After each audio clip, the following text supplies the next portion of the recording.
Any parent who has preschool children understands the absolute dread at the prospect of putting them in school. Okay, secondary school's going to be horrendous, but surely primary school won't be an issue. Surely they won't impose the indoctrination and social engineering that early.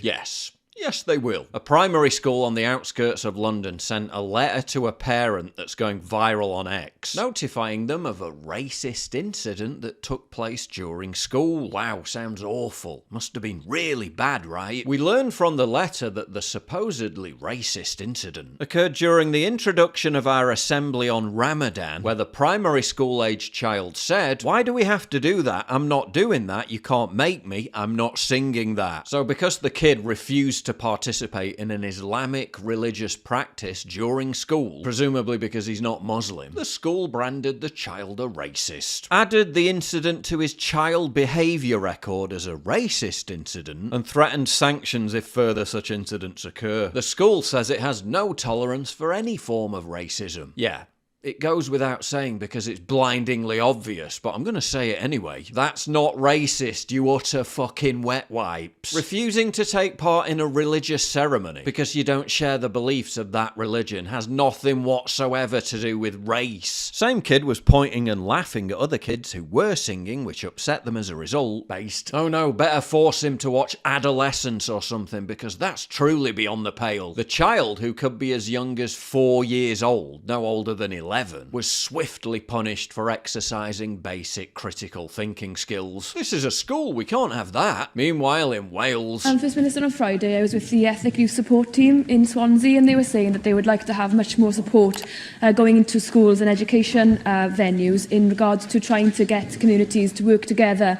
And so in one school they had a white girl wearing a hijab, and she walked down the street and then she came back and she said how different she felt she'd been treated because she was just wearing one piece of headwear that was different to how she would usually dress. And I think these types of things would help children who've never been introduced to other communities or other ethnicities in their lives to try and understand how it is to live in those everyday experiences. So I was wondering if you were able to speak to them. I know they work closely with the Welsh Government in providing them with additional resource to go and do this in other schools across Wales to make sure that when we start at a young age, those... Yeah, get them while they're young, but don't let up when they're older either. The Welsh Government spent 1.2 million quid on creating an anti-racist metaverse, where teenagers are taught about white privilege in an interactive virtual reality world. A curriculum room allows pupils to move between conference-style stands where pressing a button opens interactive lessons in black feminism and decolonising politics. One of these stands looks at sociology through an anti-racist lens and explores whiteness in language, policies, research, and how these and privilege impact social learning and employment environments. Pupils are also invited to use the metaverse to learn about a branch of feminist theory that argues men have an inherent psychological need to subjugate women. Under a list of key terms included in one metaverse lesson is the phrase white privilege. A definition is cited and states that there are inherent advantages possessed by a white person, which means that during their day-to-day life they do not have to consider their race. Oh yes, the inherent advantages of having their own government spend over £1 million of taxpayer money demonising them for the original sin of being white. Even worse, being a white male. Indoctrinating them with a feeling of guilt and self-loathing that will permeate their conscience, while acting as a not-so-subtle threat that if they refuse to have their minds poisoned by this inane and toxic ideology, they'll be hindered from even being allowed to undertake further education, get a job or build a career. So privileged. Don't you feel so privileged?